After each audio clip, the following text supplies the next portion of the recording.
ഞാനിപ്പോൾ ഭാരത് റൈസ് വെച്ച്. എന്നാ പിടിച്ചോ, കെ റൈസ് വെച്ച്. ഈ ഭാരത് റൈസ് എന്തിനാ കൊടുക്കുന്നേ?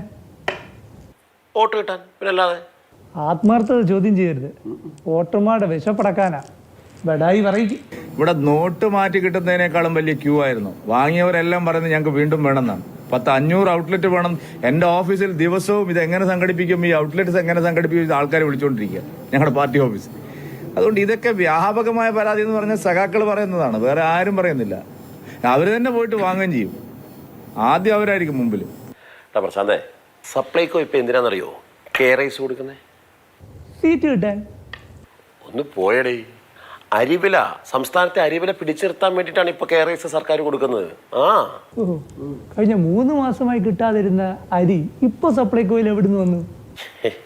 നീ ബഡായി പറയിപ്പിക്കും. പൊതുജനക്ഷേമം മുൻനിർത്തിയാണ് കെ റൈസ് ഇവിടെ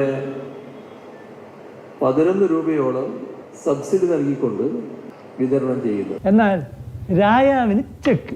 ഭാരത് അരി റേഷൻ കടകളിൽ വിൽക്കുന്ന അരിയാണെന്ന് ഭക്ഷ്യമന്ത്രി പറഞ്ഞിട്ടുണ്ടോ?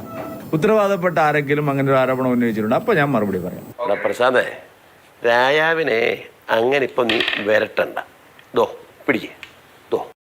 കേരളത്തിലെ റേഷൻ കടകളിൽ 10 രൂപ 90 പൈസ നിരക്കിൽ നൽകി വന്നിരുന്ന അരിയാണ് ഇപ്പോൾ ഭാരത് റൈസ് എന്ന പേരിൽ 29 രൂപ നിരക്ക് നിശ്ചയിച്ചുകൊണ്ട് വിൽക്കുന്നത്.